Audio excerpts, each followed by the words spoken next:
अवधूत चिंतन श्री गुरुदेव दत्त. श्री स्वामी समर्थ. स्वामी कृपेने तुमचा आजचा दिवस आनंदात जाऊ ही स्वामीचरणी प्रार्थना. या 4 ग्रहांचा पुढील 10 दिवसात परिणाम आपल्याला पाहायला मिळणार आहे. या 3 राशींनी घाईत निर्णय घेणे टाळायचा आहे. बघा तुमची रास यामध्ये कोणती आहे. ग्रहस्थितीमुळे काही राशींसाठी मानसिक ताण, कामात विलंब आणि निर्णय घेण्यामध्ये गोंधळ निर्माण होऊ शकतो. पुढील 10 दिवसात अनेक महत्त्वाच्या ग्रहांच्या हालचाली बदलतील. या काळात 24 जुलै रोजी बुध मार्गी तर 27 जुलैपासून शनी वक्री होणार आहे. चंद्र देखील राहू व केतूच्या प्रभावाखाली असणार आहे, ज्यामुळे ग्रहण होईल. या ग्रहस्थितीमुळे काही राशींसाठी मानसिक ताण, कामात विलंब आणि निर्णय घेण्यामध्ये गोंधळ निर्माण होऊ शकतोय. या काळात राहू, केतू, शनी, बुध यांचा प्रभाव व्यक्तींच्या करिअर, व्यवसाय, आर्थिक बाबी, प्रेम जीवनात विशेषतः जाणवू शकतो. कठोर परिश्रम करूनही काहींना अपेक्षित परिणाम मिळवण्यासाठी वेळ लागू शकतो, तर इतरांना अधिक सावधगिरी बाळगण्याची गरज भासेल. पहिली रास आहे वृषभ. येणारे 10 दिवस तुमच्यासाठी नवीन आव्हाने घेऊन येऊ शकतात. तुमच्या कामात अचानक बदल होण्याची किंवा नवीन जबाबदाऱ्या होण्याची शक्यता आहे, ज्यामुळे सुरुवातीला दबाव येऊ शकतो. तुमच्या कामासाठी अधिक प्रयत्नांची आवश्यकता असेल. खरेदीमुळे खर्च वाढू शकतो, ज्यामुळे तुमचे बजेट बिघडू शकते. मित्रांशी मतभेद होऊ शकतात. तुम्हाला तुमच्या करिअरबाबत वारंवार योजना आखाव्या लागतील.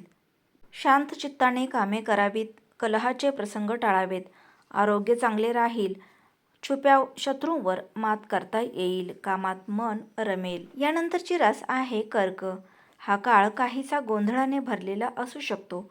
कामावरील वाढलेल्या जबाबदाऱ्यामुळे मानसिक ताण येऊ शकतो. महत्त्वाच्या कामात वारंवार येणाऱ्या व्यत्ययामुळे मनात अस्वस्थता निर्माण होईल. वाढलेल्या कामाच्या ताणामुळे वागण्यात चिडचिडेपणा येईल. तुमच्या वैवाहिक जीवनात लहान-सहान गोष्टींवरून मतभेद होण्याची शक्यता आहे. या काळात घाईने निर्णय घेणे टाळायचे आहे. पुढची रास आहे वृश्चिक. या काळात यश मिळवण्यासाठी तुम्हाला नेहमीपेक्षा जास्त मेहनत करावी लागू शकते. कामाच्या ठिकाणी आपली क्षमता सिद्ध करण्यासाठी अतिरिक्त प्रयत्नांची आवश्यकता असेल. व्यवसायाचा विस्तार किंवा नवीन संधीसाठी व्यावसायिकांना अधिक वेळा प्रवास करावा लागू शकतो. व्यवसायातील कोणताही निष्काळजीपणा नुकसानीस कारणीभूत ठरू शकतो. आपल्या शब्दांबाबत सावधगिरी बाळगा, अन्यथा तुम्ही वादात अडकू शकता. आर्थिक बाबतीत सुज्ञपणे निर्णय घ्या. निर्णय क्षमता आणि व्यवसाय या अनुकूल काळात तुम्ही आयुष्यातील काही मोठे आणि महत्त्वाचे निर्णय आत्मविश्वासाने घेऊ शकाल. व्यवसायात आर्थिक नफ्याच्या संधी लक्षणीयरित्या वाढतील. मनातील सर्व गोंधळ आणि चिंता दूर होऊन तुमचा कल अध्यात्माकडे झुकेल. यश आणि प्रगती, धार्मिक आणि आध्यात्मिक कार्यांकडे तुमचा ओढा वाढेल. बऱ्याच काळापासून रखडलेली कामे मार्गी लागतील आणि तुम्हाला यश मिळू लागेल. व्यवसाय विस्तार होण्यासाठी व्यवसायाच्या झपाट्याने विस्तार होणारच आहे आणि याच निमित्ताने नवीन आणि महत्त्वाच्या लोकांशी गाठीभेटी वाढतील, ज्याचा भविष्यात मोठा फायदा होईल. कौटुंबिक आणि सामाजिक जीवनात कुटुंबासोबत दर्जेदार आणि आनंददायी वेळ घालवता येईल. समाजात तुमची ओळख निर्माण होईल आणि मान-सन्मानात वृद्धी होईल. तर मंडळी, आजचा व्हिडिओ आवडल्यास लाईक करा, शेअर करा. चॅनेलवर नवीन असाल तर चॅनेलला सबस्क्राईब करा. भेटूयात पुन्हा अशाच एका नवीन व्हिडिओसोबत. तोपर्यंत श्री स्वामी समर्थ.